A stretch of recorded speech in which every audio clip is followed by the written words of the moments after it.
Welcome back to Better Than Before. It's time for our leadership and business lesson, and today I want to talk to you about relaxation. Taking some of that strategic time for yourself every week and using it to relax.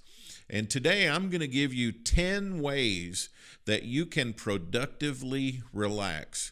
Because a lot of people think that when you relax, you're not being productive.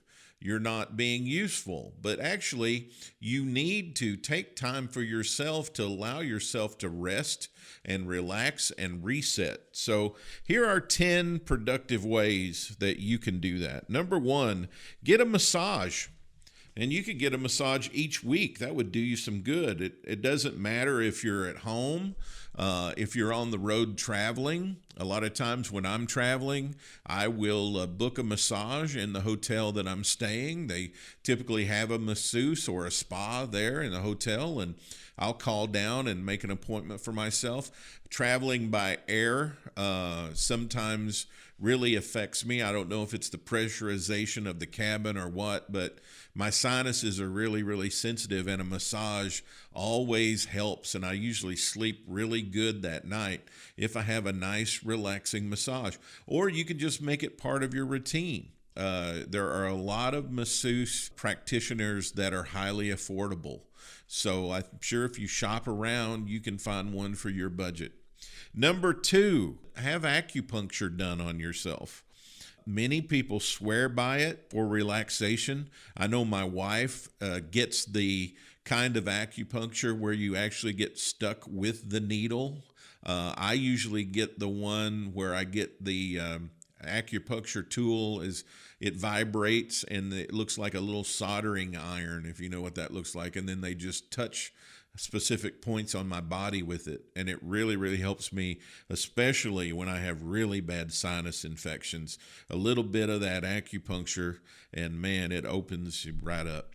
Number three, put together some of your favorite tunes on a music playlist. Listen to music that puts you in a different mood. I call this using external stimulus, and some people, if you have external locus of control, in other words, things that seem to send you one way or another typically happen outside you rather than inside you, you can use that to your advantage when you're having a bad day or maybe you're in a bad mood. Sometimes just do it for the sheer enjoyment of it, but put on that music playlist that has those songs on it that really, really puts you in a better space and helps you relax. And vary it up some. In the last 10 years or so, I've really become a fan of classic jazz. I've got a couple of playlists that I put on that really relaxes me, puts me in a somber, good mood. So put together a music playlist that puts you in a good mood and helps you relax. Number four, Julie Potiker talked about this just a little bit ago on our show today, meditation. And you may need an instructor to teach you a technique or two that you can practice until you master it. But meditation is really, really, really good for you. And I find a lot of benefits in it. I was a skeptic, but then I began to learn more about it. I learned a couple of techniques. And now I have several meditation techniques, and I can select the one that I need for a particular purpose, and it really works. Number five is prayer.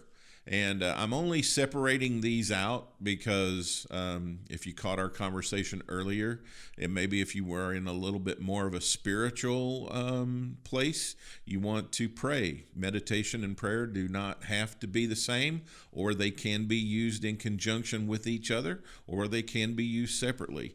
But prayer is number five, and you can do that out loud. You can do that silently to yourself. Number six, maybe you want to do some silent reading.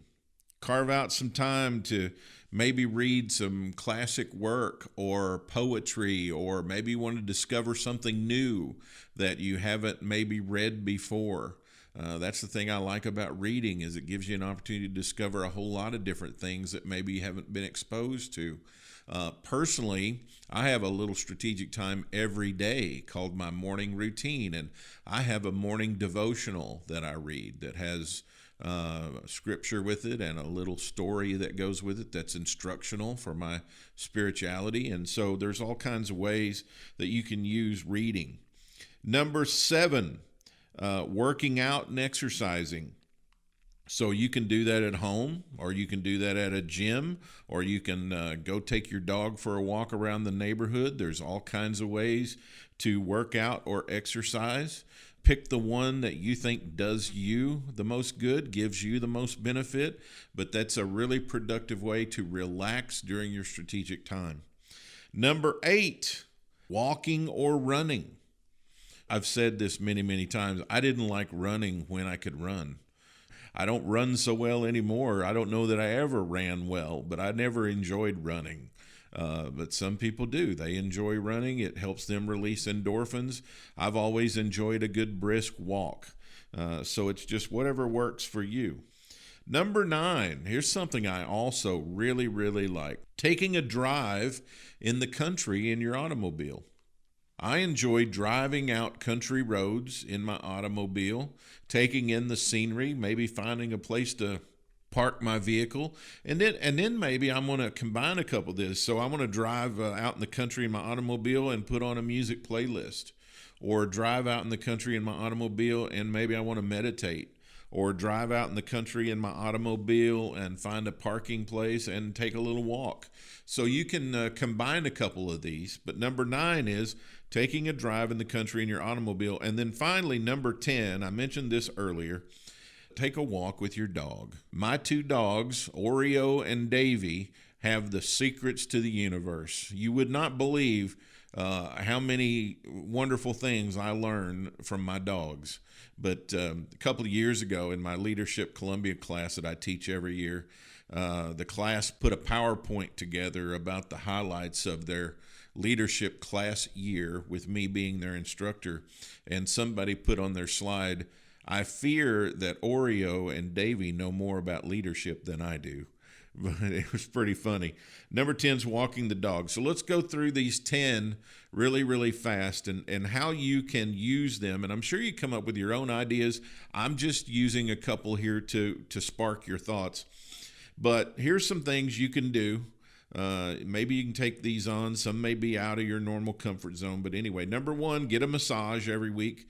Number 2, get some acupuncture or chiropractic adjustment. Number 3, put a music playlist on of songs that you enjoy.